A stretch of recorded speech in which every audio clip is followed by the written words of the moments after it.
It has been reported that quorum though exists for the Special Select Committee to commence business. Can we quickly look at the agenda and adopt it as it is or with amendment?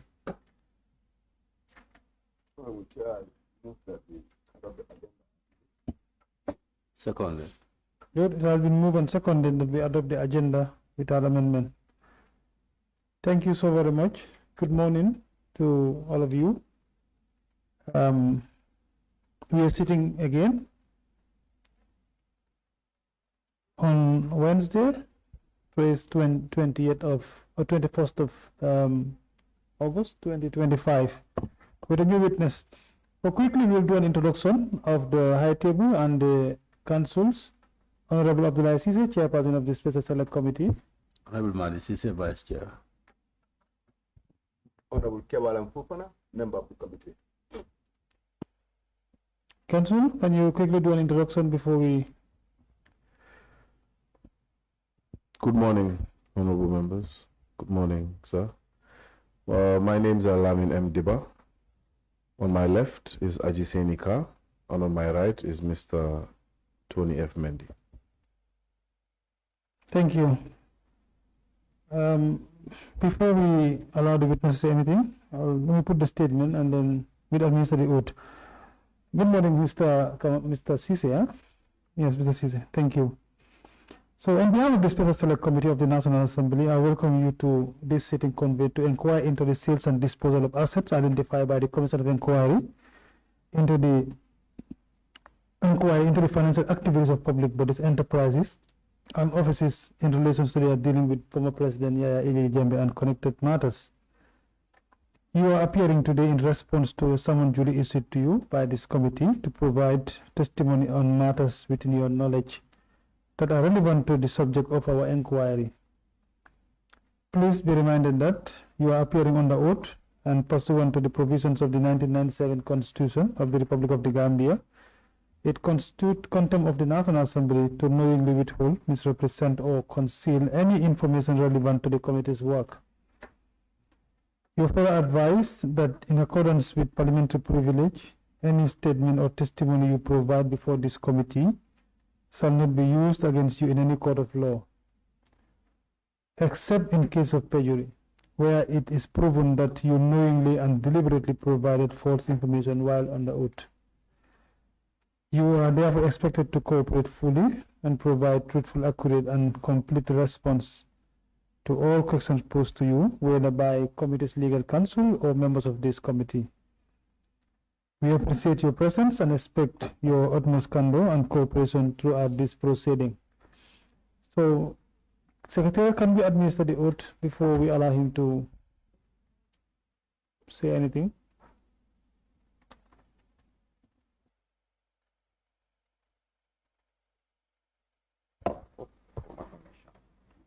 Take the affirmation. Okay. I, EBRIMA CEESAY.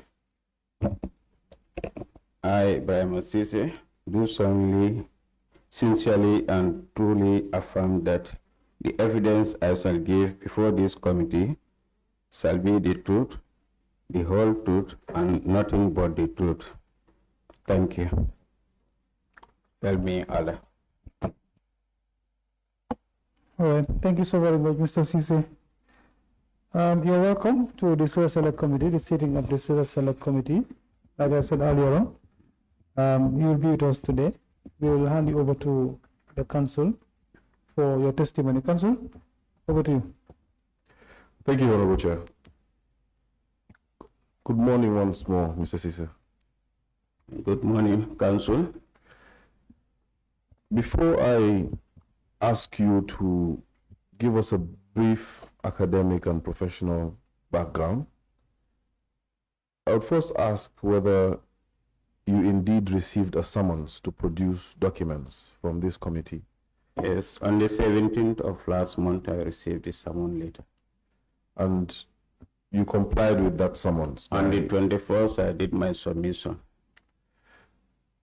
And that was you complying with the summons? Yes, and submitting the documents? On the 11th of this month, I was here to give statement. You gave a statement to our investigators. Yes, on the 11th of this month. And were you given a copy of that statement? Yes, I have my copy here. Do you adopt that statement? Yes, and sign. On that note, Honorable Chair, I would like to request that the following documents be presented as the witnesses' documents and marked as follows. The statement of Mr. EBRIMA CEESAY, EC1.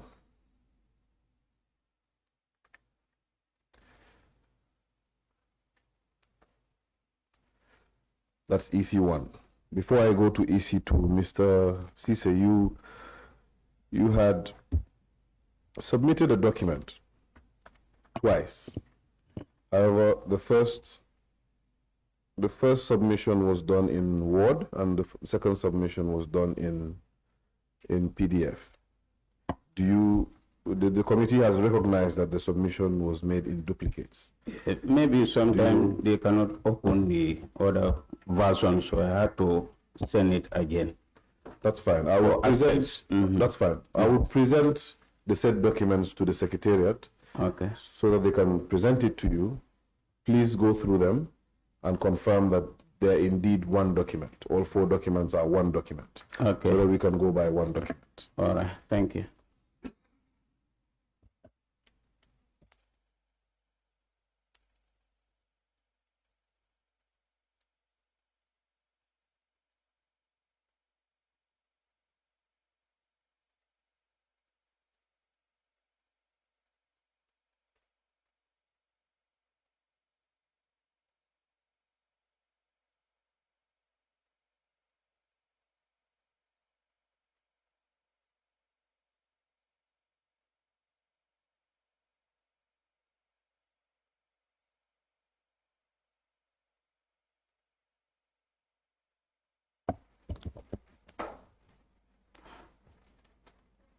Hello, Council.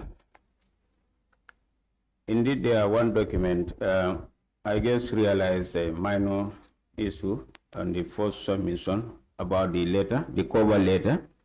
Instead of Secretary to the Cabinet, my PA had put there Secretary of Cabinet. So that was the little correction, and I qualified that to Fatu Sanya.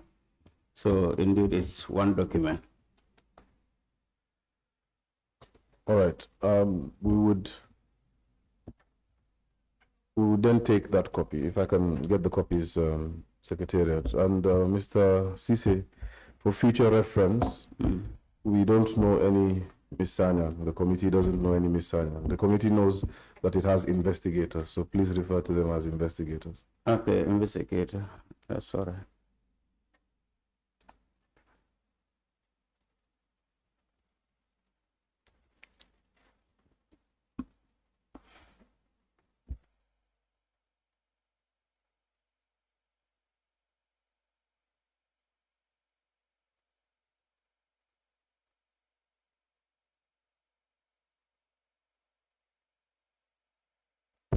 So CEESAY, can you please highlight where the discrepancy is? The material. It's on the cover letter. Can you give me the first submission on the 21st? They're both dated the 21st. Yes. Secretariat. Well, there is this portion where the PA stated, like this one, it is already corrected as Secretary to the Cabinet. The earlier version was Secretary of Cabinet. In what portion? Please guide the committee. That is the third line of this letter. Where you have Secretary to the Cabinet. The one that reads assets disposals in my capacity as Secretary of the Cabinet. Yes, instead of Secretary of Cabinet, it should be Secretary to Cabinet. But that correction was not made. I have done that one the following day. That's what I sent to the investigator for correction. There are 4 documents here, all of which you submitted to the... Why I did 4 documents? Because I addressed to the clerk and that of the care of the committee. Is there another discrepancy apart from the No, discrepancy? only this one, on the cover letter. That's fine. We will take it Yes. as one document, correct? Yes.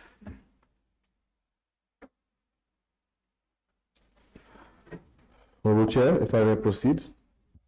EC2 will be a letter dated the 21st of July 2025. It will be the letter addressed to the clerk of the National Assembly instead of the letter addressed to the chairperson, the one that contains a stamp and signature.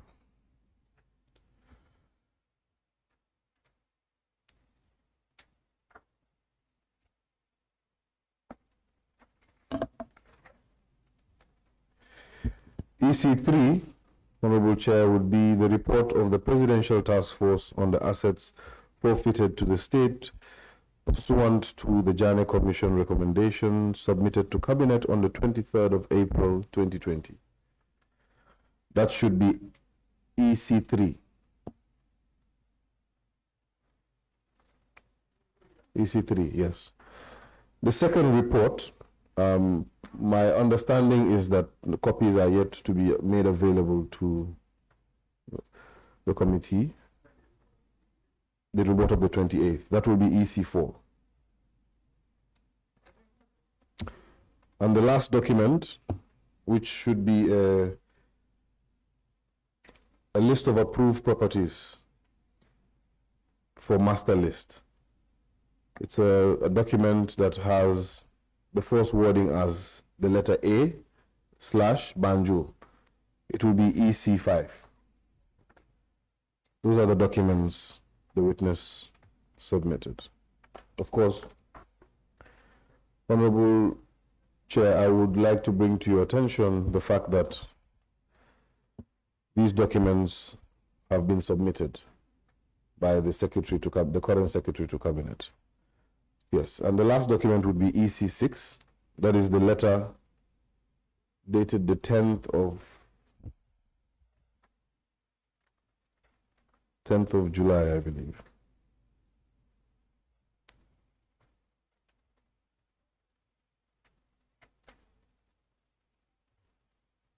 10th of July 2018. That will be EC6.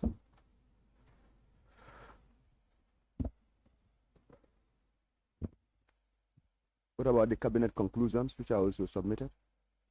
You have two of them. They are part of EC3.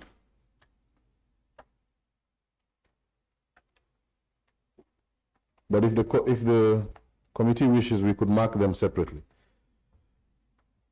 We must mark them jointly, the two conclusions, as EC7.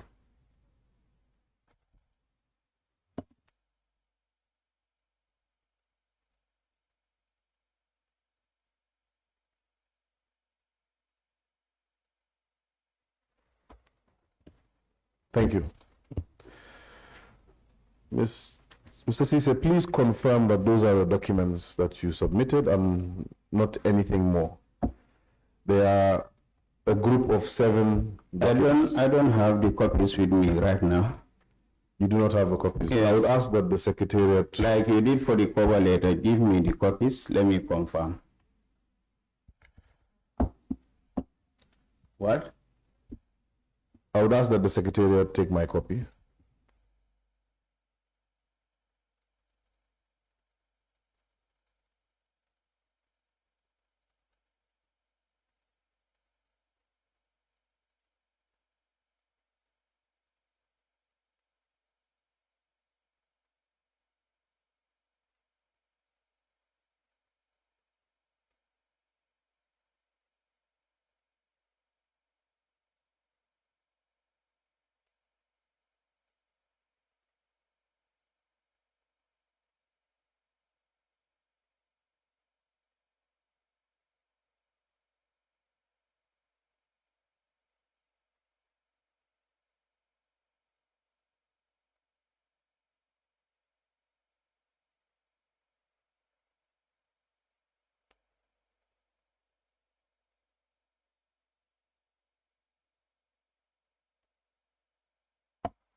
Mr. Council, Yes. yes, the one mark EC2 is the one that should be removed. This is the corrected version. This one is containing Secretary of Cabinet instead of Secretary to the Cabinet. So you can consider this one as EC2. The one that you wish for the committee to consider Is this one. is the unsigned letter. Is the unsigned, both of them. This one Yes. is, So if that's why I asked signed. This one is unsigned one. Hold on. That's why I asked you whether all the letters, the contents are the same. No, the contents are not the same. I mentioned that earlier. Yes. The only content that is different is Is the the- to and the of. Yes. Those two words. Yes. I believe the contents are the same. What you Yeah. communicated, the essence of what you communicated is in the letter. Yes, but And this is the yes. corrected version. Mr. Ceesay, I am advising the Honorable Chair to take the signed copy. The signed one. Yes, not the one that you did not sign. Then can you allow me to sign off here and then put TO there and remove FOF? It is of no moment to the committee. All right. We will change that. We have noted it Okay, and we then will that's change fine. in our It's okay. records. You can go ahead. Then EC2 is the letter. Secretary.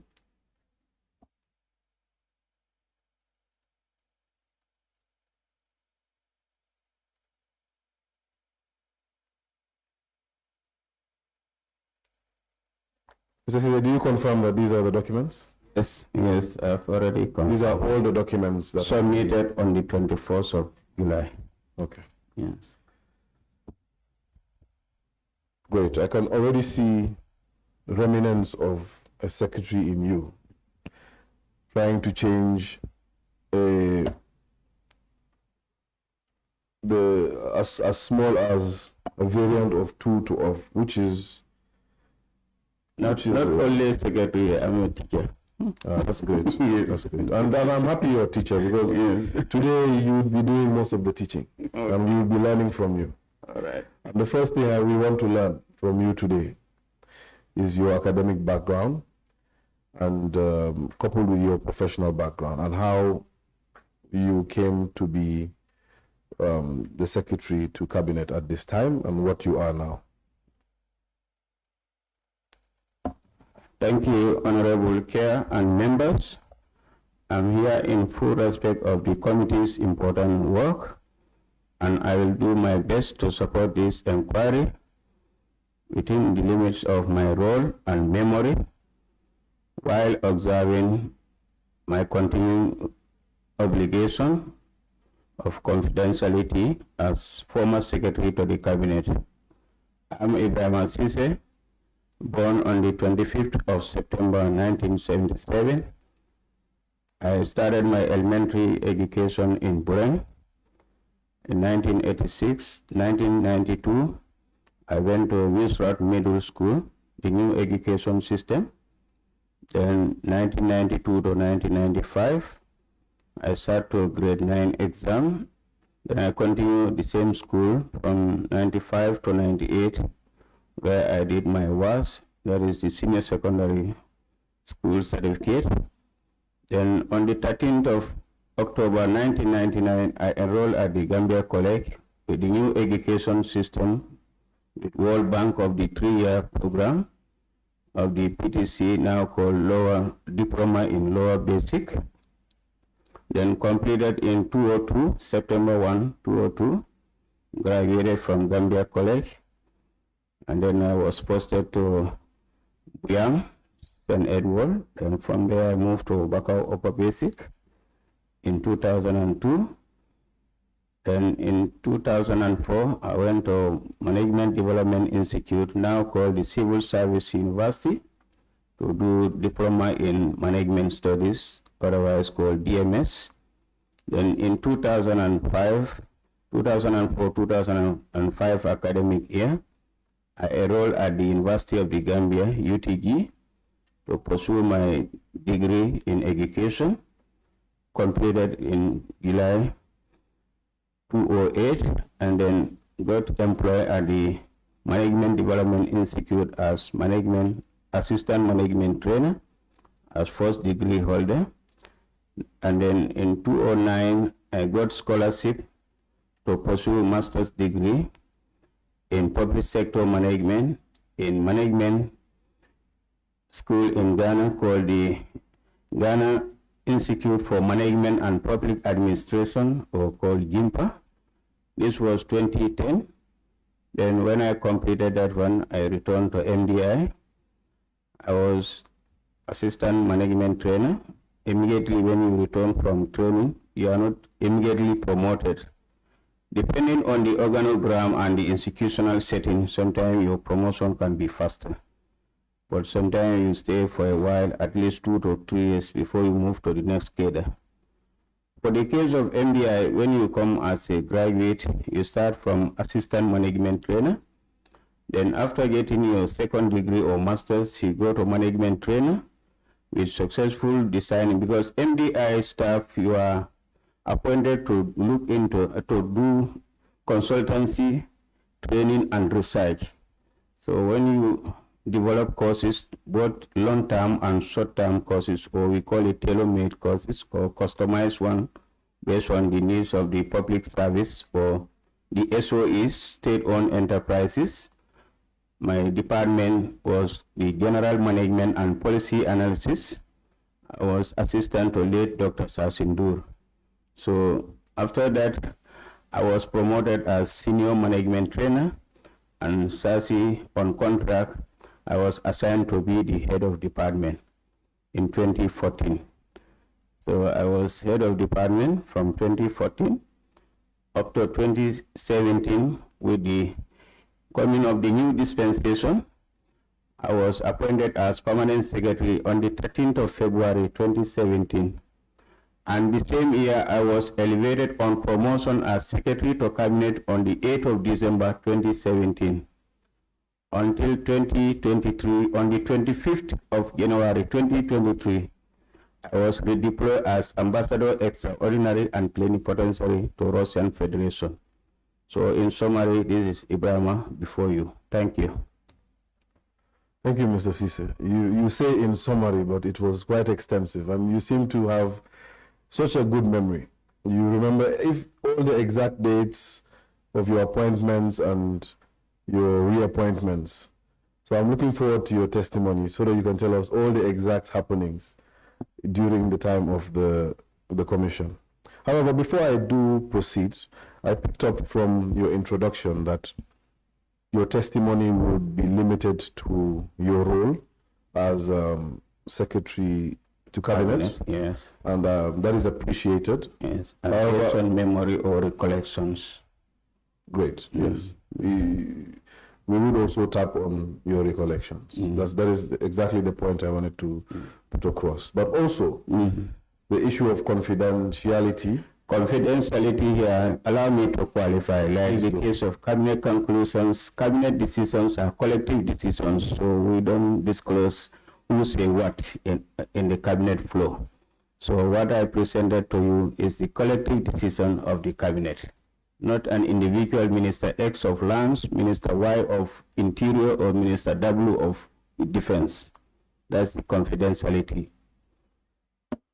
That's fine. I will not pick that issue up with you, but for the purposes of your testimony, nothing beats this committee. There is no confidentiality with the committee. Of course, your right to raise an issue that may be confidential will still be retained by you. Let us know when anything is dubbed confidential by you, and then it will be considered by the committee. But for the purposes of our mandate, nothing should be withheld, because Parliament is requiring full disclosure from all institutions. Go ahead.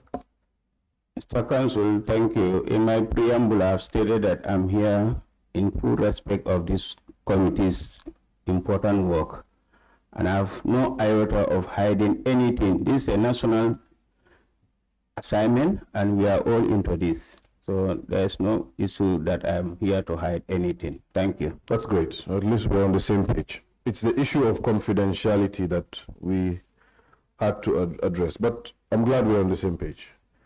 Perhaps where we can start from is if you could give us a description of, firstly, your first role as permanent secretary. Before you do that, actually, give us a picture. Give the committee a picture of what the office of the president looks like, the organogram and reporting lines. Thank you, Honorable Chair and members and council and all those in audience. The organogram at the office of the president start from the Secretary General during my time, that's at the top. Then you have the Secretary to Cabinet, because there was no DSG until 2020 when they appointed Deputy Secretary General. But in the absence of the Deputy Secretary General, Until which year? until 2020, when Salimata, the current ambassador to Ethiopia, AU, was appointed Deputy Secretary General. So is it the case that there was never a position? During my time, up to 2020, there was no Deputy Secretary General. Everybody is here. That's fine.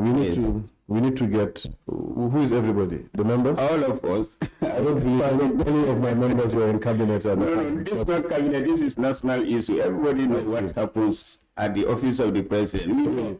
Because all of you go there, you know who is Secretary General. I have never been to. No, they send their clearance there, they know who is Secretary General. Yes, sir. Yes, Please, let's stop the inferences. My members do not know anything, Okay. and I don't believe any of the. If you don't know anything, that's fine. We go by that. Thank So at the top of the organogram, I need to clarify something, however. Yes. I need you to clarify something, right? okay, You mentioned that there was no DSG. DSG, that's Deputy Secretary Secretary General. General. Yes. Is it because the position was not created or that it was not filled? No, organograms are flexible. You can always adjust it anytime you want. That is understood. Please answer the question as to the fact.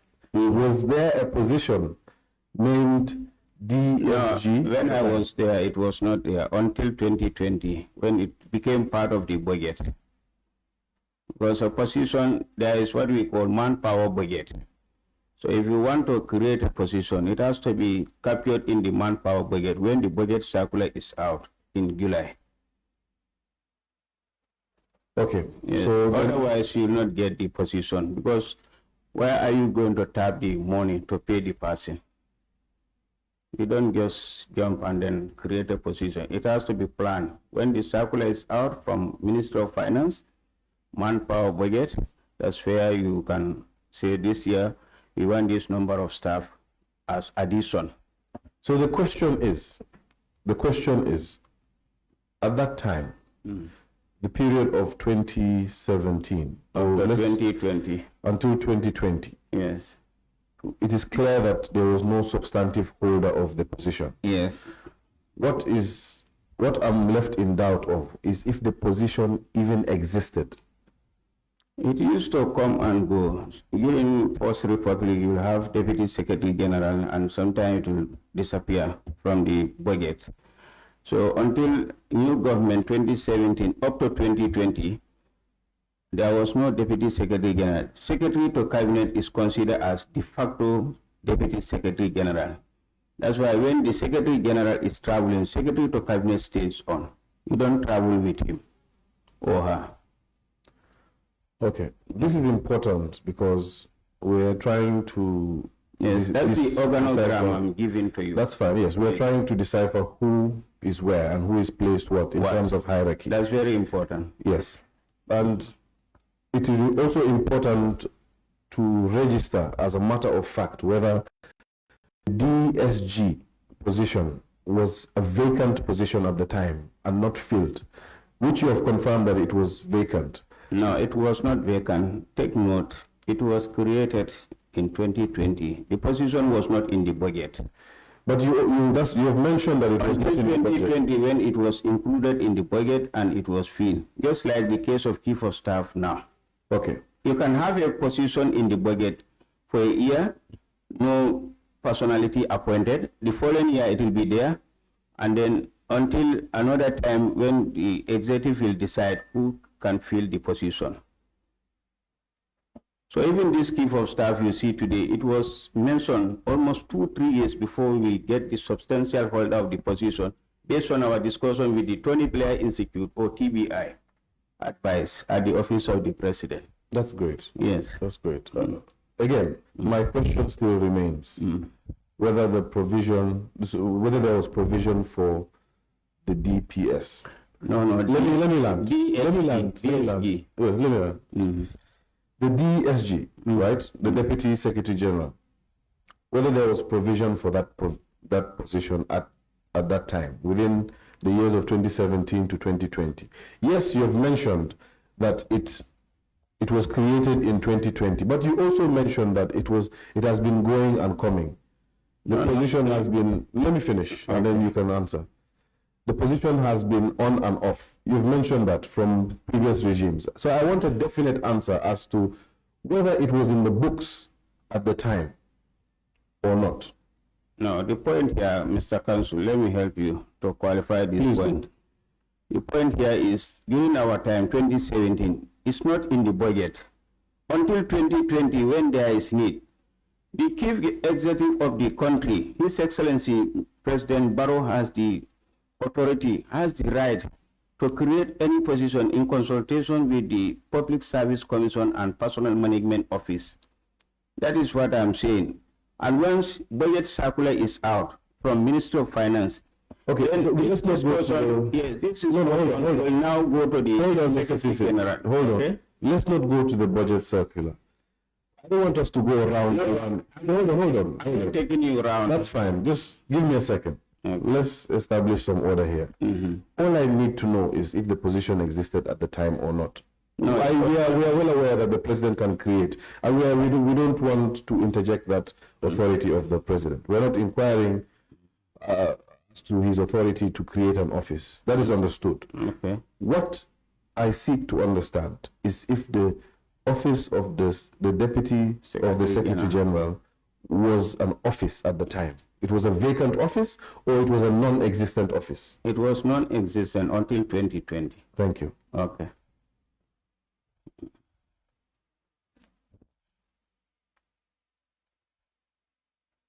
But I have not exhausted the organogram. Of course, of course not. Go on, please. All right, thank you. At the top is the president, then you have the Secretary General and head of the civil service. Then in the absence of the Secretary General, you have the Secretary to the Cabinet, and then you have number of permanent secretaries. Then you have permanent secretary responsible for admin and finance, F&A. We consider the person as permanent secretary 1 at the office of the president. Then we have permanent secretary for policy and programs. Then we have permanent secretary for projects. And then we have other permanent secretaries, up to 5 of them. Then below the permanent secretaries are the deputy permanent secretaries. We also attach them accordingly. That is, we'll have deputy permanent secretary for F&A, that is admin and finance, projects, then it goes like that. Then below the deputy permanent secretary is the PAS, principal assistant secretaries, and they also work under DPSs. And then below the PAS... Okay, let's stop at the principal level. Now you can move on and cross-cut. No, it's just 2 left now. Okay. That is SAS, senior assistant secretaries. Then AS, that is the cadec admin. When you are appointed into service, then you are appointed as AS, that is assistant secretary. Then you progress on the ladder up to one day you become permanent secretary. Thank you. Great. So in the office of the president, there are different units. Can you spell out the units for us and the unit heads? Thank you, Council. We have the Secretary General at the top, and then Cabinet Secretary or Cabinet Secretariat is a mini or an independent autonomous one, but we report to the Secretary General and to the President. Then we have the main Secretariat, that is where you have the permanent secretaries. Then we have the Records Office. We have 3 records office. We have the record office at the level of the presidency, that is handled by the executive secretary to the president. That's where you have the ministerial appointments and so on. Then we have the records office of the cabinet secretariat. Then we have the general record office that handle all the files, letters, every correspondence that come to the office of the president. What about the office of the secretary to cabinet? Office of the secretary to the... Is he a head of unit? Please allow me to finish my sentences before you come in. I know you are eager to answer the questions.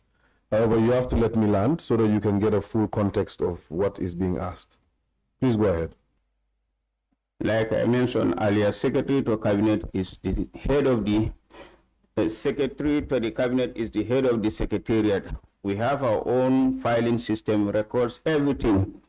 It's a very big office. We have all the materials since 1960s up to date. And then we are working with the NRS, National Record Service, how to convert those hard copies into electronic version for posterity. So Cabinet Secretariat is a full office with all the staff there.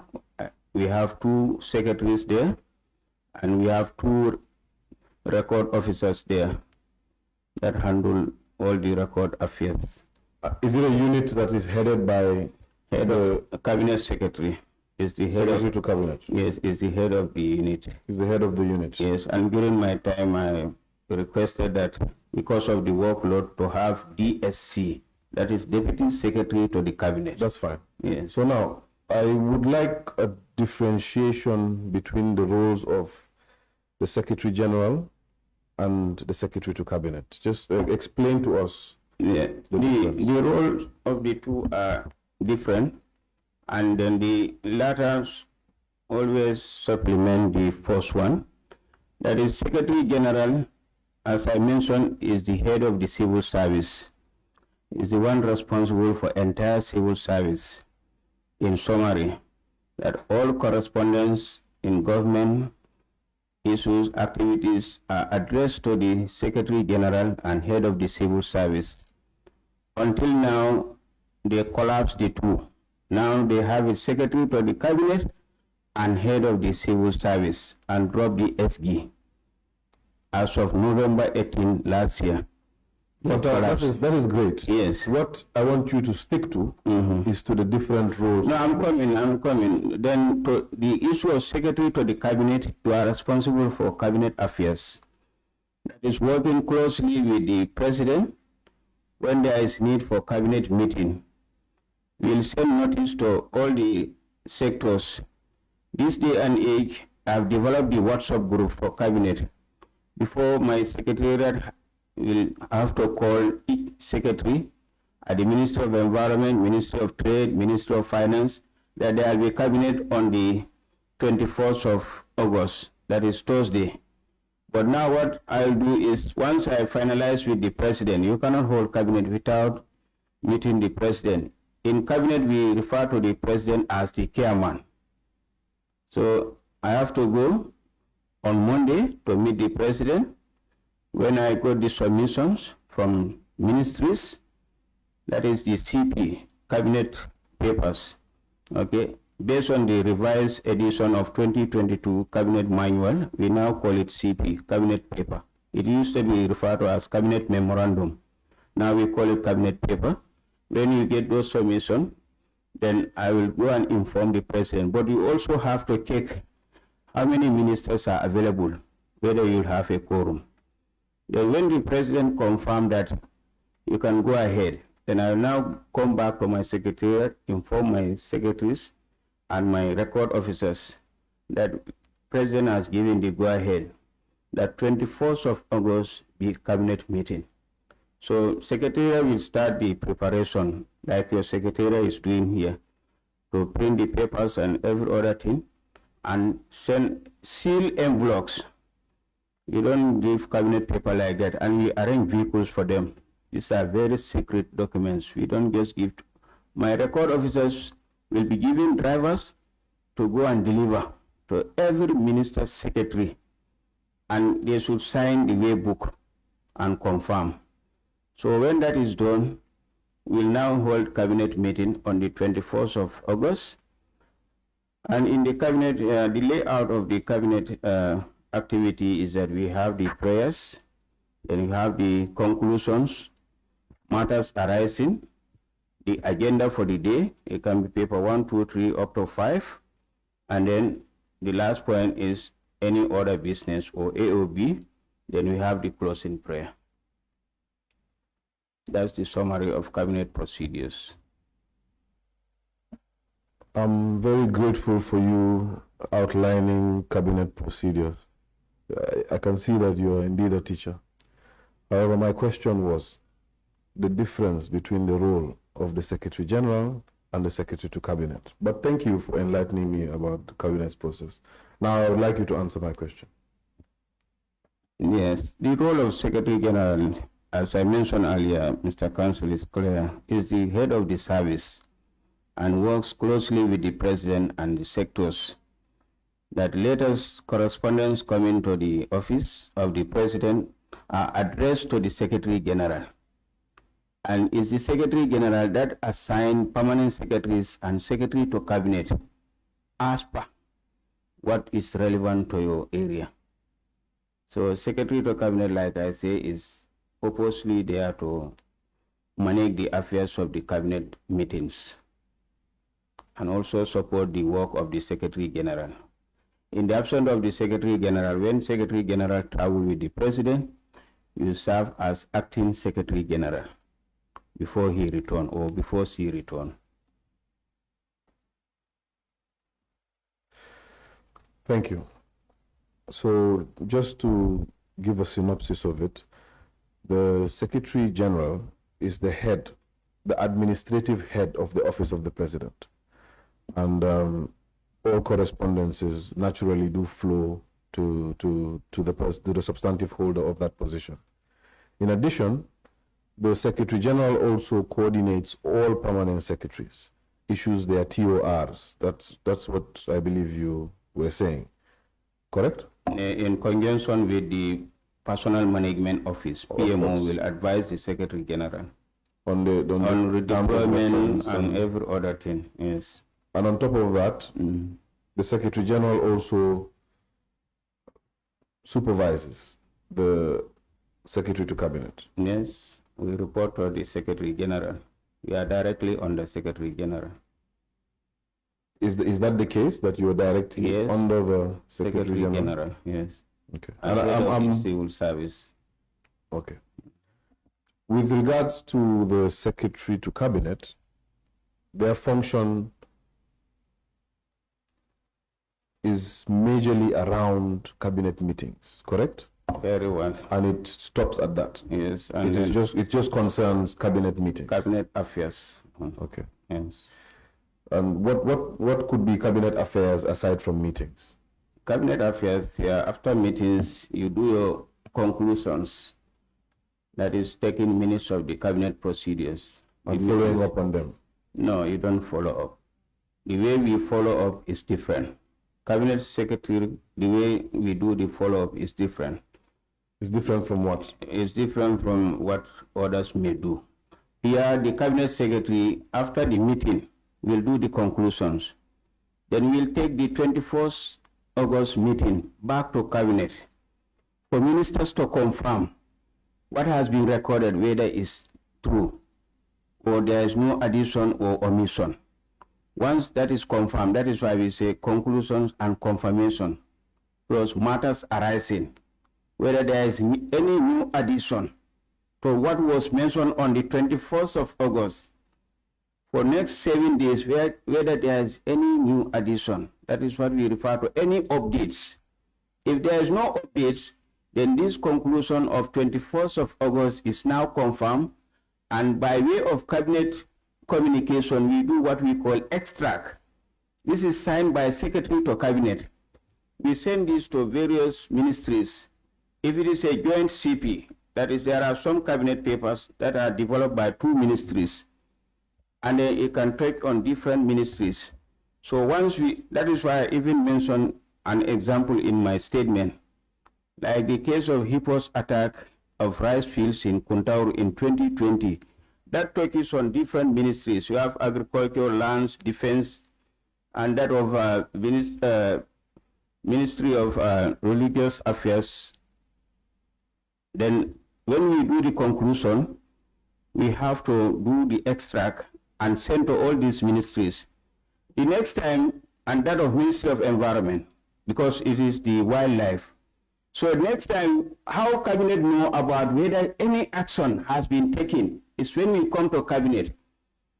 The main person here is the Minister of Environment. Then when we are doing the conclusion and updates, as chairman, the go ahead to the Secretary to Cabinet, I will now call on the Minister of Environment and the subcommittee, any updates on the Kuntauru Hippos rice field attacks.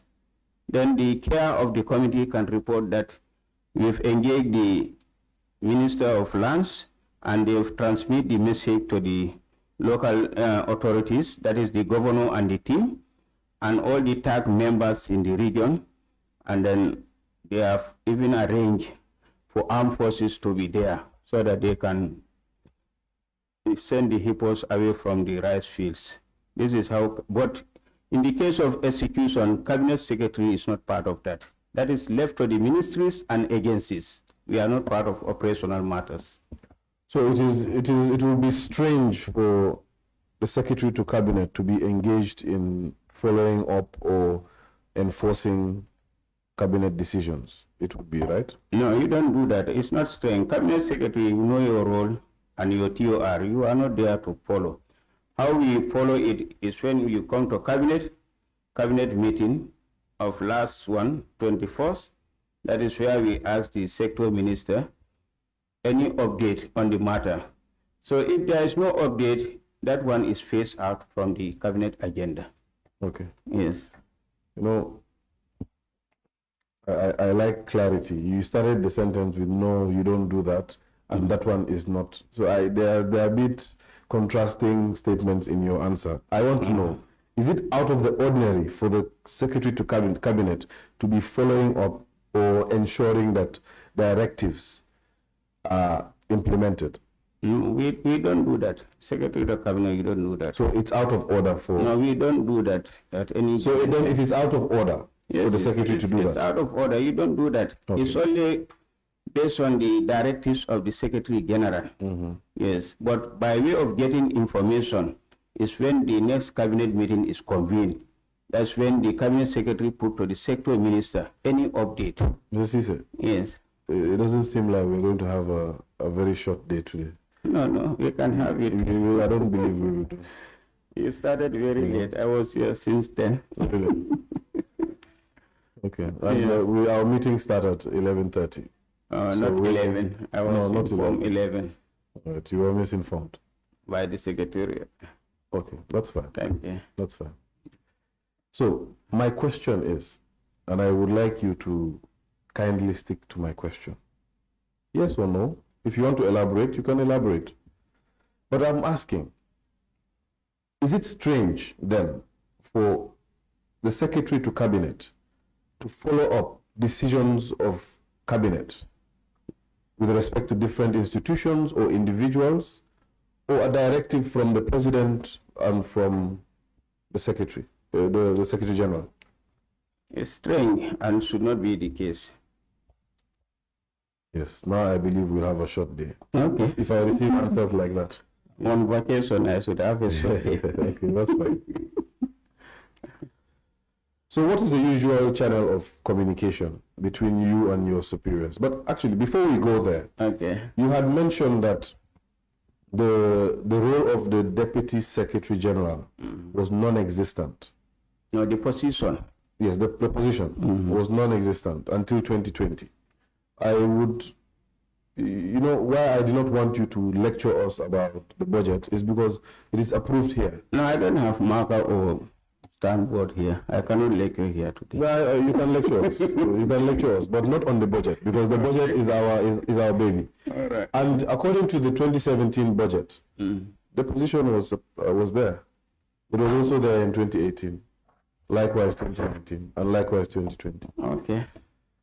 So the reason I bring out the DSG It's because I wish to know the hierarchy between these three personnel. It's below the SG. The DSG is the deputy to the SG. SG. That is obvious. Yes. But what about the DSG in relation to the Secretary to Cabinet? Still, Secretary to Cabinet is also below DSG. Secretary to Cabinet then reports to DSG. You can report to DSG as well as SG. As SG. Yes. Okay, great. That is a point that is of great interest to the committee. Now, we've highlighted the hierarchy and we've highlighted the different roles. Please, let's go on to your modus operandi. How do you communicate to your superiors? The way we communicate is the normal office assignment. Like I said, Secretary General is the one that record office, the General Record Office will send all correspondence to the Secretary General on daily basis. All the folders are given to the Secretary General. So based on the decision of Secretary General, whether this one should be minuted to Secretary to Cabinet or Permanent Secretary 1 or Permanent Secretary for projects and programs or whatever, then you have the file sent to your office. If I also need to discuss certain things with the Secretary General, I sought his permission to meet him or her at the time. And then he can also call me, or she can also call me to assign me on certain assignments from the civil service. I'm interested in that. What sort of assignments does the Secretary General engage the For Secretary example, the Permanent Secretary's retreat, he can assign me to coordinate, form a team to organize the retreat of senior officers, or like we did in 2022, we organized the cabinet retreat. So it's the Secretary General that can assign me, say, form a task force to organize the cabinet retreat or permanent secretary's retreat. During the time of COVID, with the support of the TBI, we normally conduct it virtual. We just do the virtual meeting. So Secretary General will assign me, even though it's virtual, to be the moderator of such meetings. Okay. Yes. Are there any matters in your portfolio or in the portfolio as a Secretary to Cabinet in which you have authority over the Secretary General? It's not possible. It's not possible. No, you are under Secretary General, as I explained the organogram. Yes. Is the head. What about issues directly affecting cabinet meetings? Who do you consult with? You go to the chairman of the cabinet, His Excellency the President. You discuss cabinet matters with the President. So do you discuss cabinet matters with the Secretary General? No. Secretary General have his own file. But that is the point. Then No. that means that, Mr. Ceesay, that means... Sorry, wait, let me qualify this position. I would ask that you kindly wait. Let me clarify this position. It is the committee that wants to know things. We cannot go by your curriculum. I know you're used to that as a teacher. But we are going by our curriculum. We need to clarify certain things. Right? So what I need to clarify is, when it comes to issues of cabinet, at least when it comes to matters of the meetings of cabinet, you have power over the Secretary General, or rather the Secretary to Cabinet reigns over the Secretary General and does not have to report to the Secretary General on such issues. Now, let me help you, Council. Please. Here, you need to understand the organogram. Secretary General also sit in the cabinet, okay? And then is having a file. At the end of every cabinet meeting, we do the conclusions. We don't give conclusion to the President directly. It is given to the Secretary General for the President. The President only have the folder of cabinet papers when it's cabinet meeting. So matters of cabinet issues is discussed between the Secretary General and that of the President and Secretary to Cabinet. That is how the organogram is. That is not clear to me. It's clear, Council. Yes, to you it is clear. To me it is not clear. What do you want? And we will not move until I'm clear. No, what do you want to know? What I want to exactly, this is the approach I want from you. Yes. What I want to know is, you have mentioned that the SG, the Secretary General, also sits in cabinet. Yes. What is his role in cabinet? It's there to take minutes of certain important actions that need to be conducted, because he need to be there to get first-hand information. Even though conclusions, there was a time, Secretary Generals were not in cabinet. But later, it was, in the First Republic, later it was upgraded that Secretary Generals be in cabinet meetings so that they will get first-hand information. Yes. What's the essence of them getting first-hand information? That is, let me land. Because the Secretary to Cabinet is there as the Secretary for Cabinet, right? And he's taking minutes. yes. He's taking all the points, all the conclusions. So is it that the Secretary General then duplicates that role, or is there a specific purpose for why the SG sits? No, cabinet? it's not duplicating, Council. Let me help you. Here, Secretary General is the chief technician to the President. Is the chief technician to the President. This is what you need to understand. Secretary General, being in cabinet, is the chief technician to the President, and he needs to be there for meetings. I don't doubt the need for him to be there. Yes. What I need you to explain to me, Mr. Ceesay, as you said, you are helping me. What I need you to help me with is, why is he there? That is the chief technician to the President. He needs to be there to advise the President. Sometimes during cabinet meetings, there are issues that will come from sectors. You have direct contact with the permanent secretaries of the ministries. So he can give immediate answer to those points during cabinet meetings. You had mentioned he also takes note of certain important points. And what's the purpose of taking those important points? Like I say, is the chief technician, is the chief advisor to the President. So you need to take some of those bullet points so that when he's discussing with the President, as up to the point we'll do our conclusions, that will also, augment some of the points based on memory. Okay, assist me here. My layman, you will not know what I'm going to say unless you hear. Okay. I don't know, I believe this is the first time we've met. I don't think you can finish my sentence. Thank you. What I'm saying is, my layman understanding of cabinet is that the President, as the head of state, has his advisors, and each of his advisors mans a portfolio. For example, his advisor on finance mans a portfolio, Minister of Finance. His advisor in legal matters mans the portfolio, Minister of Justice and Attorney General. So on and so forth for agriculture and other areas, land and whatnot. These are all advisors of the President, correct? And correct? Let's get that first. They are referred to as ministers of sectors. In this new dispensation, when you mention advisors, it's a different thing. I'm not talking about the title here. Okay. Because the title advisor is not on the Secretary General's title, is it? But you just mentioned that he's the chief advisor to the President. He's the chief technician to advise the President on civil service matters. Okay. Yes. However, that is on civil service matters. Yes. And general government machinery.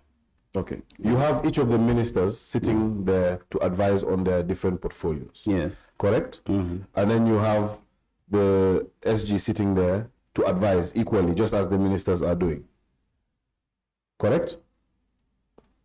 You don't need to put up your hand. You can always speak. Okay, let me help you, Council. Cabinet meetings, ministers are there when you have your cabinet papers submitted, and cabinet will deliberate on that one. So, Secretary General, like any other ministers present in that particular meeting, they will all do their contributions. So, why Secretary General is there, the point I'm helping you here is taking note of some of the salient points as stark reminder to his principal or her principal. He's taking note, or he or she is taking note on issues that affect his office in relation to advising the president, correct? Not only affecting the presidency, but entire machinery of the government as deliberation is going on in the cabinet floor. Why is it the entire machinery of the government? Because we are talking of entire government. And you're talking about the SG, who is the coordinator of all permanent secretaries, correct? Yes. So that is his office, Yes. isn't it? Yes. So he's advising the president on matters that affect his office. Yes. Correct? Mm-hmm. You agree? Yes. All right. Mm-hmm. So he or she is sitting there just as the ministers are sitting there. Mm-hmm. So for the purposes of those meetings, you don't report, again, you don't need to put up your hand. Sorry, let me help you. Mm-hmm. Please. Like you say, as other ministers are sitting, let me qualify that one. Please do. Those ministers don't have daily interaction with the president. It's the Secretary General who see the president on daily basis. You cannot count the number of times Secretary General will see the president. Not ministers. Ministers are there on appointment. The chief That's of natural, protocol, Mr. Ceesay. yes, by chief of protocol at the office of the president. They are there on appointment. But Secretary General, you just go up, ring the bell, you are allowed to enter. Okay. Yes. Thank you for that insight. However, what we want, okay, what was the relevance of that clarification? I need to understand. The relevance here is to let you know that ministers don't have daily contacts with the key executive of the country, the president, on daily basis. All right. Yes. Thank you very much. We're not talking about contact here. We're talking about their role in cabinet. The role is clear when the paper is presented. As cabinet secretary, I will now call the paper. This is the trade agreement between Gambia and Senegal. That is the bilateral trade agreement, or this is the meeting that was held in Nouakchott, the Ministerial Council, Gambia and Nouakchott, or Mauritania. And then I will now invite the Minister of Trade to read out the paper. And then after reading the paper in summary, then the rest of the cabinet, I will now take permission from the chairman. Now the minister is done with the reading, or that's the presentation of the paper. Then the chair will give the permission. Any minister, while the colleague is presenting the paper, you take note. Okay? You take note of the paper, some of the points in the paper. Then after the minister is done, because you don't have to interrupt the person when you are presenting. Then when you are done, then I now sought permission from the chairman. Then chair will now open the floor. Then ministers who have some points of the trade agreement, the bilateral agreement between Nouakchott and Banjul, they look at some key points for correction, for adjustments. Then these are what is recorded by the Secretary to Cabinet and my deputy, DSC, that is Deputy Secretary to the Cabinet. And then we'll take this is 24th August meeting. Then sometime we can even call the Minister of Trade when the cabinet paper is urgent, because they might travel to Nouakchott for next round meeting. So before that, to wait for next cabinet meeting, we can call the minister concerned. And then we read out the conclusion. Once he agree with the text, then we can do the conclusions, and then we can copy. That is what we call extract. We can now send copies, okay, to the Ministry of Trade, Ministry of Foreign Affairs, Ministry of Finance, that is relevant sectors, Ministry of Justice, MOG. That is how we do the communication from Cabinet Office. Yes. So you just explained that once the cabinet paper is presented, the other ministers will take note. And I'm also guessing that the SG will also be taking note. Yes, you can contribute as SG during the meeting. Yes, because in that meeting, there are three classes of people. There is the chairperson, there is the secretary, and there are the members. Correct? Yes, that is the members of the cabinet. Is there another class of people? No, IKEA is part of the members of the cabinet. That is obvious. But Yes. what are the classifications of people that are in the meeting? Is The the- chairperson, is the Mr. president- Mr. Ceesay, you have to let me finish so that you can understand what I am asking, so that we can make traction. You cannot be speaking over me. You understand that? We need to get that clear. With all due respect, sir. There are three categories of people. There's the chairperson. There is the members. Members, The okay. chairperson is a member. We understand that. Yes. And then there is the secretariat. Secretariat. That's the secretary. Is there any other? Are there any other classifications of persons? No, these are the 3 points. So where does the Secretary General fit in that classification? It's part of the member. He's part of a member. Yes. So he's basically just at par with other ministers for Yes. that meeting. Yes, they are at the same level. Yes. So for the purposes of that meeting, you will not report to him. No, You you report do your to the conclusion. You do your conclusion. You don't report to president on every meeting. Do you report to the SG for the purposes of the meetings? No, you don't do that. That is what I mentioned. I say you do cabinet conclusion, and we send extract to Secretary General also for the attention of the president. You don't report to Secretary General. On So who every does the meeting. Secretary to Cabinet report to on issues of the Cabinet meetings? When there are matters, when you need a cabinet meeting, that is what I stated earlier. You clear that with the chairman. That is the president. You clear with the chairman. Okay. Yes. So it is clear that you have two reporting lines Yes. because of the diverse nature. Let me finish. Because of the diverse nature of the role of the Secretary to Cabinet, there are two reporting lines. The substantive reporting line and the usual one is with the SG, the Secretary General. However, because when you were describing your TOR, it seems the Secretary to Cabinet's focus is only on cabinet meetings and whatever outcomes and considerations are surrounding cabinet meetings. And for that purpose, your superior would be the chairperson, who invariably is the president. Correct? Yes. So, great. Is there something you want to add before I move on? No, it's okay. Go Great. ahead. So, aside from receiving instructions from SG and chairperson, do you receive instructions from other members of cabinet directly? No, we don't have anything to do with others. How we communicate to them, I've mentioned that earlier, is by way of submitting their CPs, their cabinet papers. Okay? And then for the case of Secretary to Cabinet, we are on 2 points. You have your role as Secretary to Cabinet, but you are also playing part in the civil service. So by helping the Secretary General and Deputy Secretary General on the matters of civil service. That is where I highlighted the issue of organizing retreat and other assignments from the Secretary General's desk. So, you mentioned cabinet papers.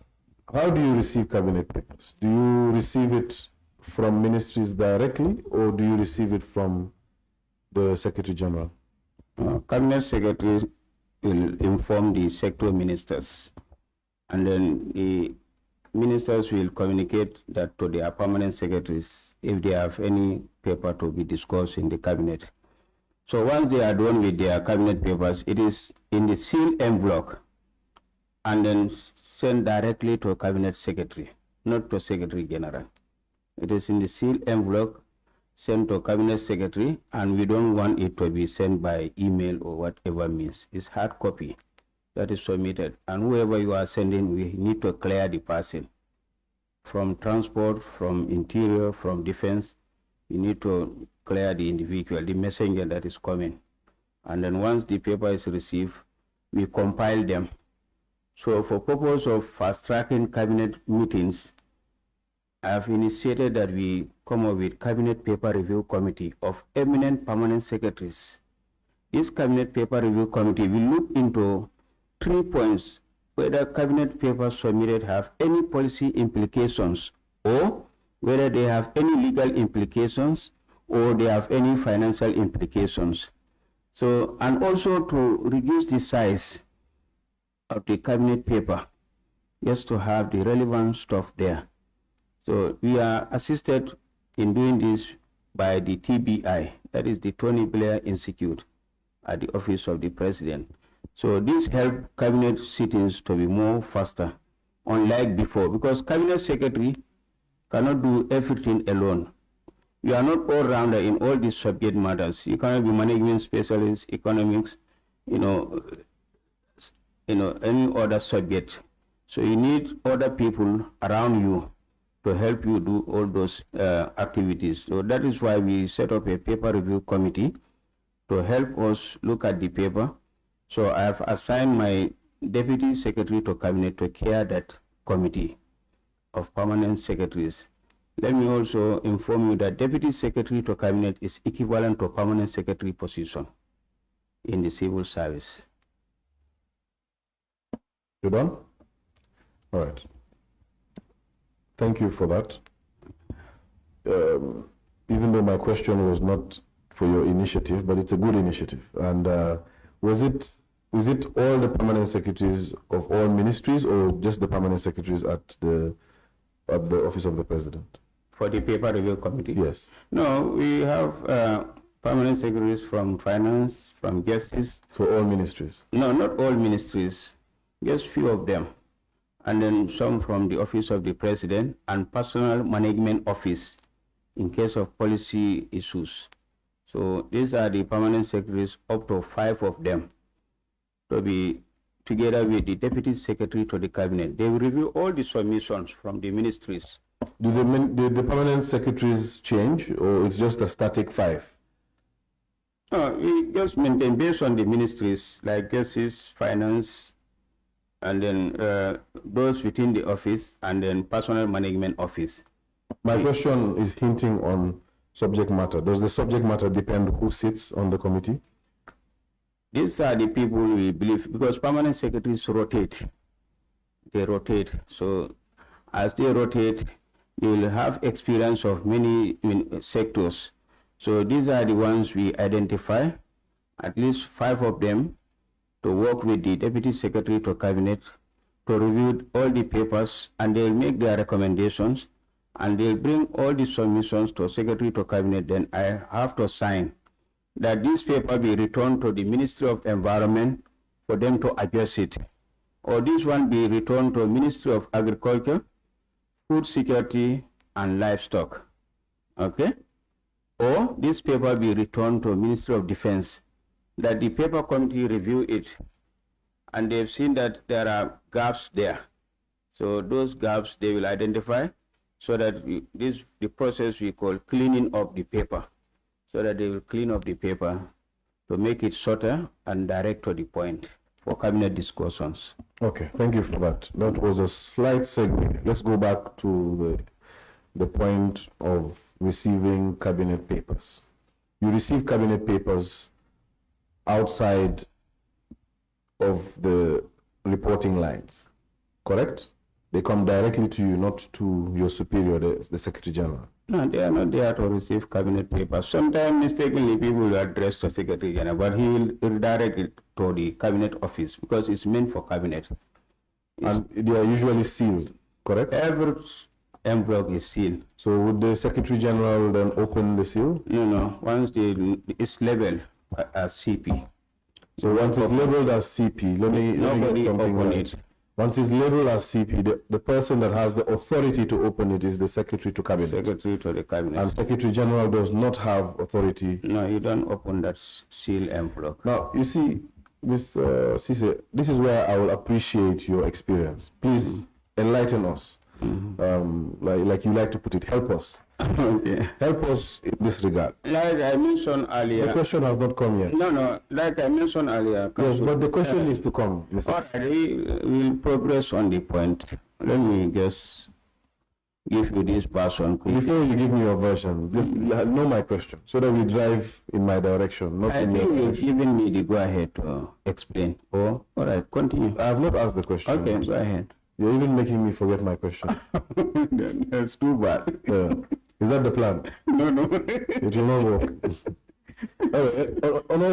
In all seriousness, please, the arrangement you just explained is that CPs, cabinet papers, are sent directly to the office of the Secretary to Cabinet, not to the Secretary General. Yes. But yet, let's critically analyze the organogram again.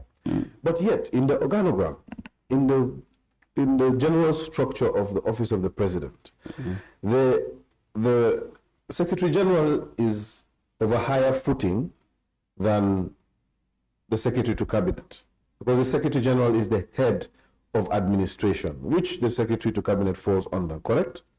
And usually, in most institutions, the head of administration would be abreast with every single correspondence, every single article that comes into his administration, correct?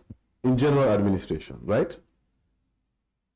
Correct? I'm Yes or no? listening. I'm listening. I have asked you a question now. Yes or no? Is that right? Guide me on that. What I'll put there is what we call context specific. That's why I said Yes. general. I would not want to qualify your statement generally like that. It is going to be very vague. All right. In other Because I know what Secretary to Cabinet does and what Secretary General do. So I'll listen to your whole submission, but I'll not offer my prayer to that immediately. Okay, that's fine. As long as you will eventually offer your prayers. That one you will do. But my question is, if you look at ministries, they have permanent secretaries who are the heads of their administration, correct? Yes. Now, at OP, it's a bit different because there's a Secretary General, but there's also a permanent secretary. Exactly. So how does that relate? Because now the administrator, the chief administrator would be the SG, not the permanent secretary, correct? Mr. Deva, let me help you in this Please case. help me. That's why you're here today. The ministries and the organogram at Office of the President are not the same. Office of the President has its own organogram.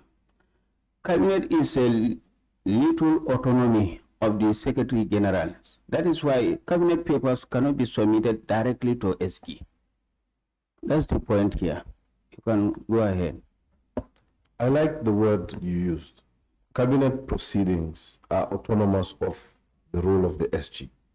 That invariably says is that the Secretary to Cabinet is autonomous with regards to his core TOR, which you said surrounds the meetings of Cabinet. That is the issue of paper issuance. But also remember that Cabinet Secretary is under Secretary General. This is little bit critical. Now, there is a thin line between these 2 points. And that thin line needs to be drawn by you. And you will draw that thin line for us. You mentioned here that you know the difference between the Secretary to Cabinet and Cabinet Secretary. That is what I Secretary General and Cabinet to Secretary. You know the difference, and you will hear what we have to say. Secretary to Hold on, Mr. Cabinet. Cisse. You will hear what we have to say and be able to guide us. That's correct? what I'm doing. But this is why you're here. Thank you. You should guide us on those intricacies. Okay. Please assume that we don't know anything about the office of the President. And don't assume anything is too little for us to know. We want to know everything. That's the role of the teacher. And teach, and I will oblige you as your students. All right. You know. So, Mr. Teacher, Yes. please teach us. Okay. So at this juncture, what do you want to be enlightened now? Because we have been rounding on the same issue. I'm glad you understand that we have been rounding on the same issue. And I said I will not move until I have clarity. So, I can make you move when I'm clear what you want to know. please enlighten me on that. What do you mean by that statement? What do you want to know now? Okay, thank you. What I want to know is, if you look at the organogram of the Office of the President, it is clear from what you have explained that the Secretary to Cabinet is administratively under the Secretary General. That is, we are on the same page there, right? Correct? Yes. Good. However, the two have separate TORs. And if you zero into the Secretary to Cabinet's TOR, it surrounds cabinet meetings, correct? Yes. And for a recollection of your own words, you mentioned that meetings of cabinet are autonomous to the role of the Secretary General, correct? Yes. So it would mean invariably that the Secretary to Cabinet's role in the meetings to cabinet are autonomous from, he has autonomy from the Secretary General, correct? But remember, it's part of the organogram. The Secretary General also report to another level. And that's where the Secretary of Cabinet also report to. Okay. Yes. So the Secretary to Cabinet, with regards to his role to the meetings of cabinet, his role is autonomous from the Secretary General, isn't it? Secretary General is part of the cabinet. So in this case, the conclusions are also sent to Secretary General. But then what is the reporting line with regards to meetings? The Secretary to Cabinet does not report to the Secretary General with regards to meetings of cabinet. No, correct? you report to the President. I mentioned that earlier. Yes, you did mention that, yes. but you mentioned If there should be contracting statements. if there should be cabinet meeting. Let me finish. You mentioned that indeed. I can acknowledge that. Okay. However, you did also mention contrasting statements that muddy the waters on our understanding of what the role of the Secretary to Cabinet is. And this is why it's important that we understand how the CPs come in, because they come in directly to the Secretary to Cabinet, Yes. not through the usual administrative organogram. No. So with respect to a minute function, the Secretary to Cabinet has no reporting line leading to the SG on one specific function of his. No, Council Deva, you still have a reporting line to Secretary General, because I mentioned we are also part of the civil service. We are not independent of what happens at the office of the President. That is why I mentioned earlier in my submissions that when SG is out of town, it's the Secretary to Cabinet who oversees the civil service. So we must report to Secretary General on civil service matters. That is what I have mentioned. Mr. Ceesay, What do you question is, arrive at My the question cabinet issue? my question is in relation to cabinet meetings. No, I mentioned that severally to you, Mr. Counsel. Cabinet meetings is by way of conclusions. So every minister, you have your conclusions. So when it comes to cabinet meetings and Yes. cabinet issues, Yes. the Secretary to Cabinet does not report. No, you don't report to a Secretary General. You don't report. That is clear. That is made clear. It is not made clear, Chairman. Mr. No, Ceesay. I mentioned that to you. You did mention that he reports to the chairperson. But every time I ask that the meetings of cabinet are autonomous of the function of the Secretary General, you maintain that yes, there is still a reporting line Yes, reporting line. to Secretary General. Let me finish so that you can understand. Yes, we understand that in the general administration of the office of the President, Exactly. All right, go ahead. in the general administration of the office of the President, there is a reporting line Okay. to the SG, and the SG can assign you. Yes. However, when it comes to matters of cabinet, SG has no sway, no authority over the Secretary to Cabinet. Yes or no? He don't assign me matters of cabinet. He don't assign me. This is based on the submission of cabinet members, cabinet ministers. Once conclusion is done, it is sent to cabinet ministers or ministries. And I mentioned that how he would assign you is based on what the President will put to the Secretary General. That's the point. But all the matters are handled at the level of the ministries and agencies. I did mention that in my submission. Yes. Okay, that's clear. So I want a yes or no answer to this question. if you can. My question is, when it comes to issues of cabinet, does the Secretary General have any sway over the Secretary to Cabinet? This matter of Secretary General, what he is also instructed by the President. And President can call me or the Secretary General to discuss some of the salient issues that was discussed in the Cabinet meeting. That's the point. You have not answered my question. My question is, when it comes to Cabinet meetings... He don't have any direct issue. So it's a yes or no? Yes, he has no other direction. So what's the answer to the question, Mr. Ceesay? Does the Secretary General have authority over the Secretary to Cabinet when it comes to Cabinet meetings? No, it's not the case. No. It's not the case. Thank you. Yes. So, with respect to Cabinet meetings, we will understand that. At least that aspect of the job of the Secretary to Cabinet, it is secluded from the Secretary General. Yes. So, aside from that role, how are instructions issued to from the Secretary General to the Secretary to Cabinet? Sometimes it's like I say, when they receive the correspondence, they put in the file. Secretary General can minute it to permanent secretaries or to Secretary to Cabinet, and then he can also call you to discuss certain matters with you. Can give you verbal instruction or can be in the written form at the office level. So there are two types of communications, verbal and written. Written. So when does sending Mr. Ceesay, we need to establish some order here. Okay. When I'm speaking, I need you to be silent and listening to my questions. Okay. When you're speaking, I will give you the same courtesy until I feel my question has been answered, and then I'll direct you accordingly. All right. Is that fine? Thank you. All right. Please go ahead. Like, you will now get the folder from the records office at the office of the President. That's the General Record Office. These are all the correspondence from ministries, from departments, from agencies, addressed to the Secretary General and Head of the Civil Service.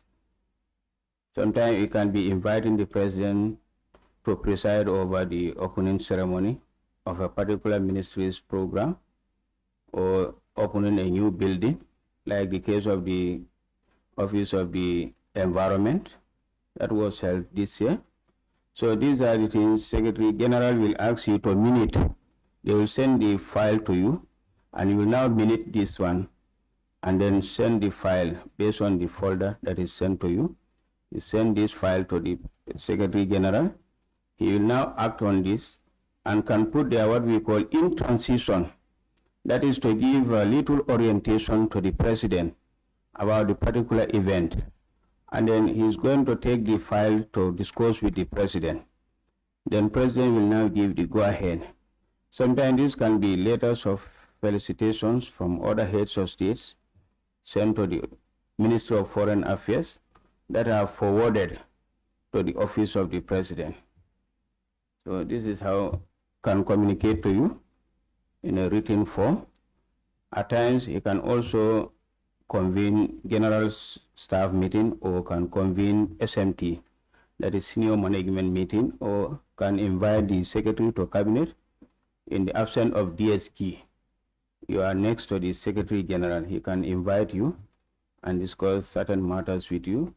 When you are going to meet your superior, you have to go with your notebook to take note of what he is going to assign you, so that when you take note, you can also go back to your office and then see which permanent secretary or which deputy permanent secretary or principal assistant secretary can be assigned to do this one. And then you will keep on tracking them, that is to monitor them. And then you will also report to the Secretary General that this is what you have given me yesterday on Thursday, and then I've assigned on Friday. You go back to Secretary General in your morning briefing.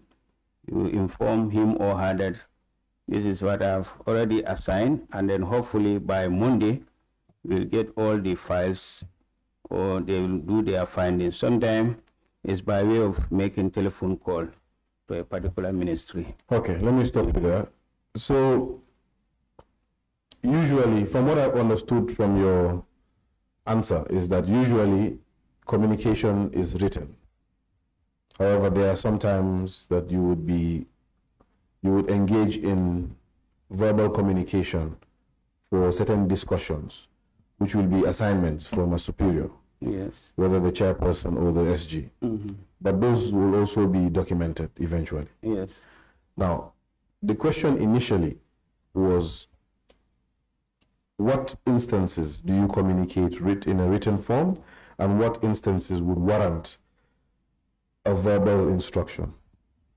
Instance like I mentioned earlier is when letters are sent to Secretary General, then he will now minute it, will minute SC, please act, okay? Then we'll make a summary version, because sometimes some correspondence will be about 3 to 5 pages. So we'll make a summary version of it, so that SG don't have all the time. That is the executive summary. We'll do that for the Secretary General, for the attention of his superior, that's the President, that he'll be able to advise the President on key matters. Because you cannot just have 5 pages as they may send the letter. So you, as the Secretary General minuted to, you have to make summary of key salient points. These are the ones you now minute to the Secretary General in a particular folio 37, 38, 39, and then this is what the Secretary General will receive all the files, and then he will go over all the files, check, and then there are files that stop at the level of Secretary General. You don't need to take it up. Isn't it? Yes. Answer my question. What instances warrant written communication, and what instances warrant verbal communication? You see, you can speak all you wish. My questions, if they're not answered, we are not moving from these points. Very short answers. The point is clear. The instruction from the Secretary General can be written or can be verbal.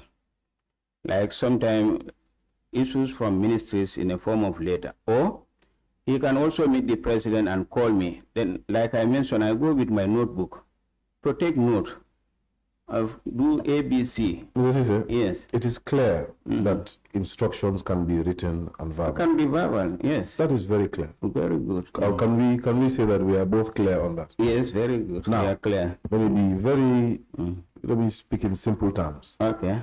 What brings about the written communication, and what brings about a verbal communication?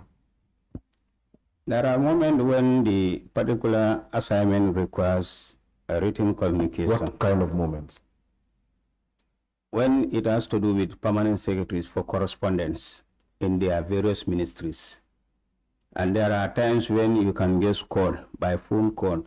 Secretary General can just call you and say, contact Permanent Secretary ABC to do submission like the State of the Nation's address, okay, the SONA submission.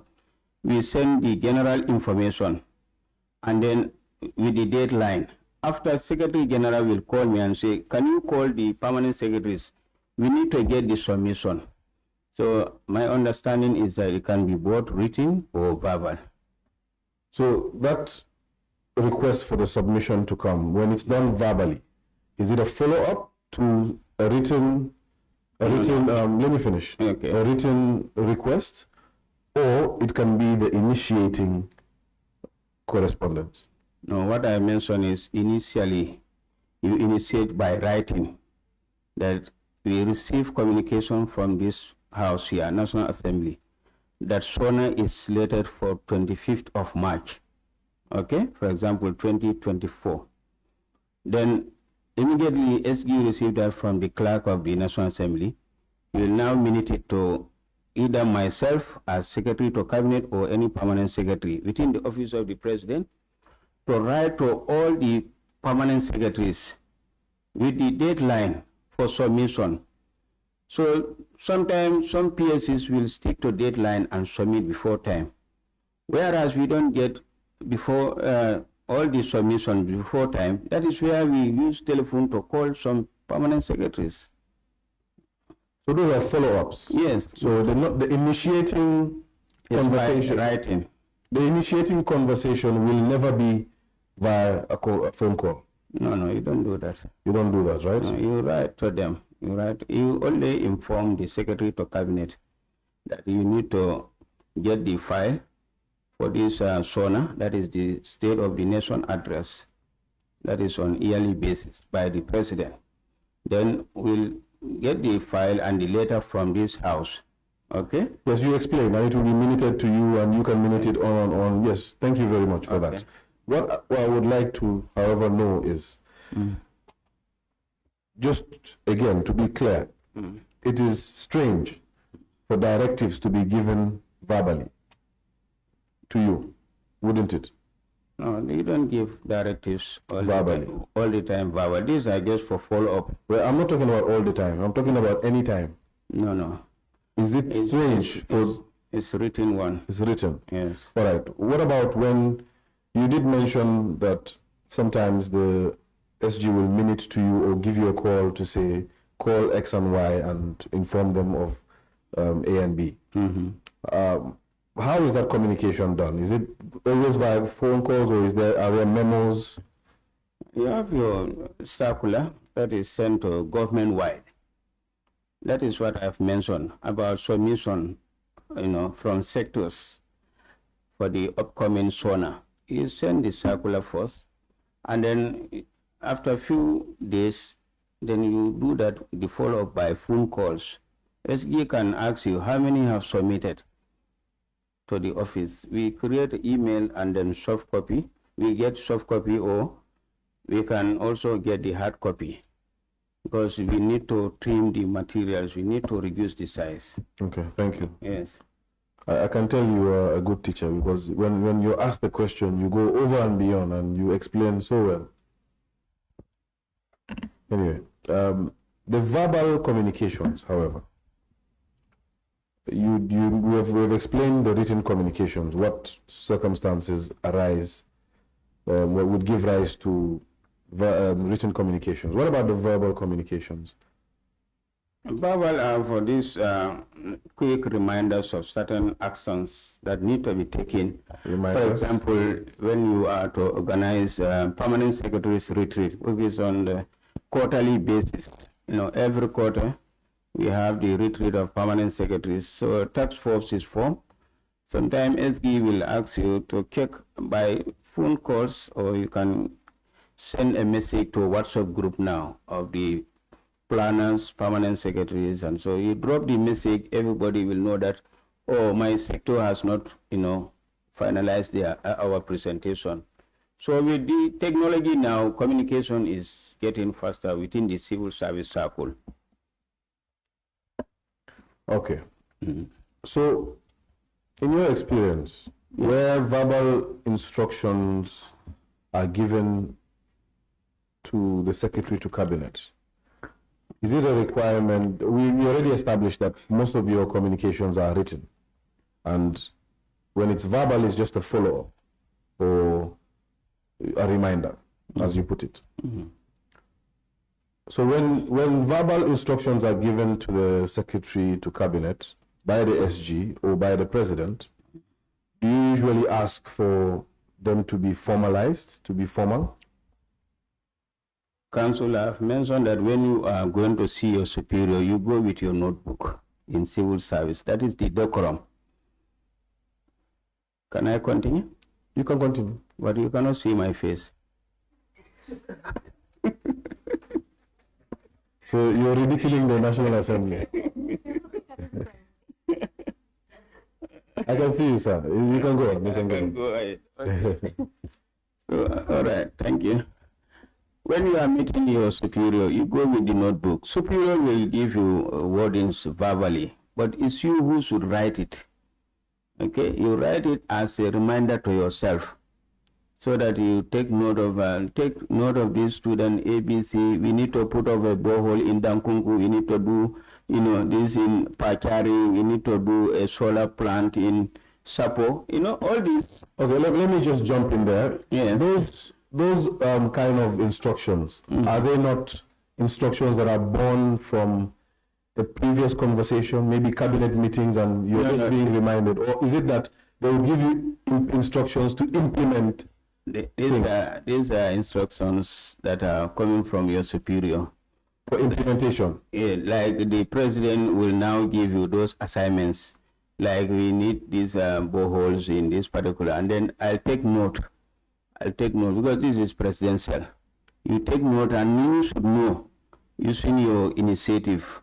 That is why you are appointed there as chief advisor to the president. You should know if president need borehole, you don't tell the president, how do we get borehole? There is Ministry of Water Resources and they have JICA project from Japan. That is where you leave the president's office and call the minister or permanent secretary at the Ministry of Water Resources. That's great. That's a good point.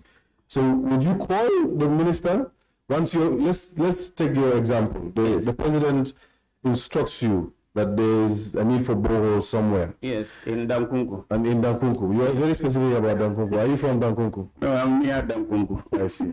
So you will benefit from the borehole. Okay. All right. So the borehole needs to be erected in, is it erected or dug? I need to, you want to say. This is language. Really? We are not looking at this. Okay, no problem, no problem. I thought the two and the off was the small thing, but anyway.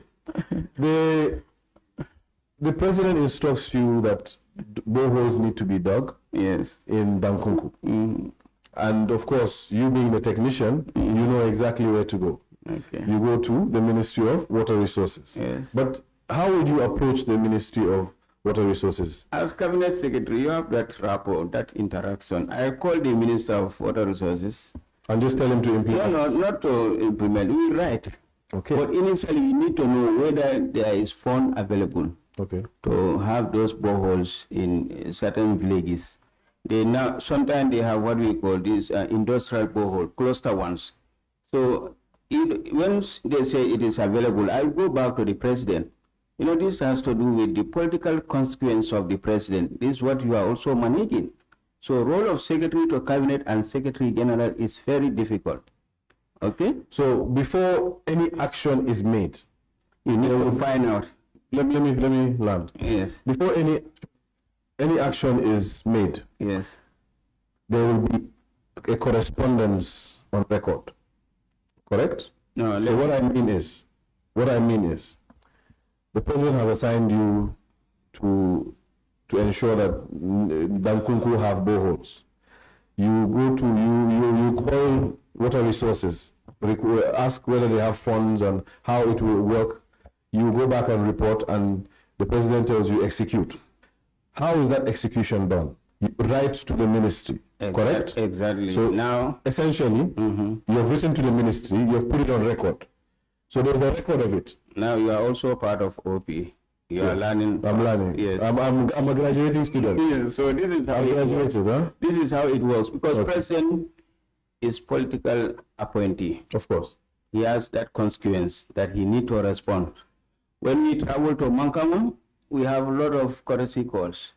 People coming from different villages, I'm there to take note. So when president return, I will give him all those information. Sare Gidam want to have their mosques done. Sare Pade need a garden. And you should know where that garden should come from. You should also remember, as senior government officer, you should know there is a giraffe project under the Ministry of Agriculture, Livestock and Food Security. You should know that one. So when you come, the minister can be summoned to the presidency. You can even invite the minister sometime to come to presidency and explain. I've just come back from my village, and these are the requests. It's with Secretary to Cabinet. So I will give highlights of all those requests, Mr. Counsel. Okay? And then the minister can come with his technicians, like Permanent Secretary, DPS, and the project director, okay, for that particular project, whether there is enough funding to build gardens for certain villages, or whether they can have cattle trough, in their areas, in Salong, in Nyanija. We traverse the whole country. So once you have all those notes, then you will compile it and then come back. That is why you are with the president. President don't travel alone. When he's going on annual leave, I will also apply for annual leave, and I'm stationed there at Mankamang throughout. So that all the people coming for courtesy call, they come with different demands on daily basis. That's understood. Yes. Thank you. All right. However, all those demands, essentially, before they are acted upon, there's record of it. By the one who is there, the secretary to cabinet. I always accompany the president. And so what I mean is, of course, there's records of the minutes Thank you. of the meetings. Thank you. However, before those, the conclusions of the minutes, the matters that arose from the minutes, before they are acted upon, there has to be a written correspondence from your office to the relevant ministries or institution. And then the record will then speak for itself. Correct? Thank you. So it's never a case where the president will go and tell you that Dankunku need a borehole, and you call and there is a borehole in Dankunku. Initial That call is never, is, no, yes. no, never. That's never a case. No. That's what I want to understand. That's very good. Initial call is to know whether JICA phone is still available. Yes. Okay. That's fine. We have established that most communication is written communication, and even where it's verbal, eventually it is put down on paper. Yes, because let me also orient you, president's statement is policy. Whatever president mentioned is policy. So when you are going to president, you have to take your notebook. You know, president don't give you a statement and the next day you say, I forget about this particular one. No, that is why you are appointed. You must be up to the task. Of course. All right, thank you. Great. I would like you to describe the standard procedure for implementing cabinet decisions. How are they implemented once they are taken? Yes, that is what I mentioned earlier in my submission, and I will reorient you on that one again. Please do. Yes, that is when cabinet papers are submitted, we submit them to a paper review committee headed by the Deputy Secretary to Cabinet to review the submissions.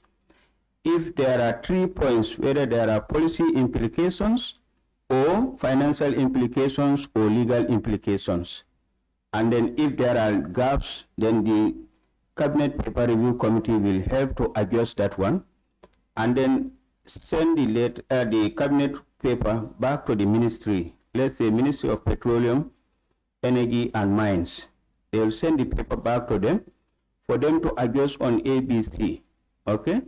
And once that is done, we now have the clean version of maybe number of papers up to 5-6 papers for that particular cabinet meeting slated for 24th of August 2021. I need to clear that with the chairman of the cabinet. Once cabinet is done, we now have the conclusions. I've also mentioned earlier, once some of the issues are urgent, you can contact the sector minister directly before the next cabinet meeting. I stated earlier the case of, trade bilateral agreements between Noah Scott and Banjul. So that this case, you can contact the Minister of Trade directly to confirm the text that you have written, whether there is any discrepancy or omission in the text. And then you also check that against the submitted cabinet paper to see whether everything is in line, and the minister have to confirm. You can also even make a copy, a quick extract, give it to your messenger to deliver to the minister concerned, to go over it, do the adjustment quickly, and then return the material to you so that you can do your extract. After the extract have been signed by a cabinet secretary, for the cabinet members to know what has been done on this particular one, like the trade bilateral agreements between Noah Scott and Banjul, is by way of next cabinet meeting when cabinet secretary asks for the updates. But in the case of operational matters, the execution of that one is left to the ministries and agencies level, not cabinet office. Okay. Thank you very much. Okay. All right, let's move on to the establishment of the commission, Okay. the Janneh Commission. All Now, right. and at that time, the commission was established on the 12th of July, 2017. And at that time, you were Permanent secretary. permanent secretary of the the Office of the President until December 8, when I was elevated to SC level. Yes, Okay. dates which you vividly remember. Yes. Yes, teacher. Okay. All right. So, can you give us very short this time? I know your teaching tendencies will want to come, but give me a very short explanation of the role of the permanent secretary, where he or she sits and where they do not sit. Permanent secretary? Yes, of the office of the president.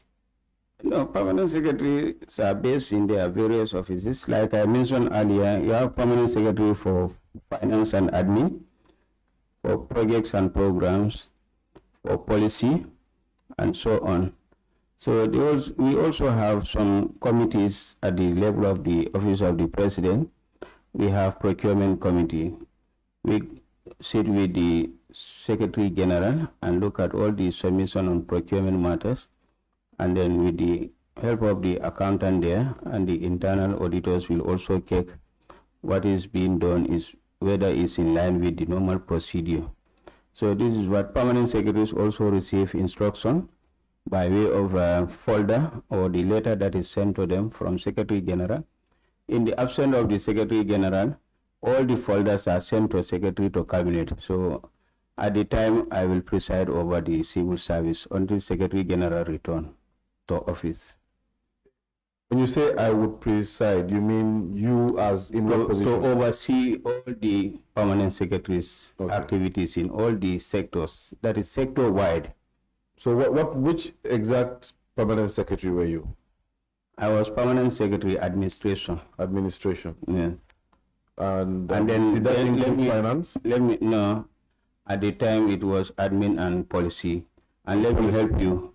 Please help. Yeah, during that time we have administration based temporarily at Fajara. So the main administration was in Banjul with late Secretary General Mr. Fadera. So Fadera assigned me to be with the president at Fajara, so that on daily basis, the courtesy calls and other issues, I can take note. And when they have files for me in Banjul, I will send our protocol officers to collect all those files for me that are minuted to a permanent secretary, EBRIMA. So at the time. Mr. Ceesay, when you said, let me help you, you are actually helping yourself and distancing yourself from Banjul. No, then I was not in Banjul. I was with the president at Fajara. We started at Kairaba Bikota. You know, the dispensation started at Kairaba. So that's where the office was? Yes, that's where president and the entire administration was. All right. So let's stick to permanent secretary. You were permanent secretary, admin, yes, and policy. What did that entail? Did you sit in cabinet meetings? No, as permanent secretary? No, permanent secretaries don't sit. I understand that this is your subject area. You know the information very well, and you're eager to give the information. But again, you will have to allow me land, so that you can get the context in which I want to ask those questions. Proceed, please. The permanent secretary. Did that permanent secretary, the permanent secretary of admin and policy, when you were permanent secretary admin and policy, did you sit in cabinet? No. Not once did you sit in cabinet? No. So your role was limited to correspondences. Where did the policy bit of your role come in? That is from the Secretary General. You report directly on the Secretary General. Please enlighten us on that policy aspect of your title, of your previous. Those are the sector-wide policies of different ministries. And then the Secretary General at the time will know this matter should be addressed, should be minuted to Permanent Secretary Ceesay, or this one should be minuted to Permanent Secretary CISAO, and so on. Yes, based on your areas of expertise. Okay, and you held that position until the 13th of February 2017 to the 8th of December 2017. 2017. Yes. In your time, in that period, did you deal with anything relating to the Janneh Commission? No way. This is the first time you've said no to me. I was not in position. Very clear answer for once. I always make clear answers, my counsel. I see. So you started to be abreast with issues relating to cabinet from the 8th day of December. 2017 to sometime in January 2023. Yes. And from that point onwards, you were the master of records in cabinet. Okay. Honorable Chair, I believe this is a convenient place to take a break and pick up from there after the break. So we'll go on break, lunch and prayer breaks, and we come back at 3. Is that okay? All right, thanks. So meeting adjourned until 3.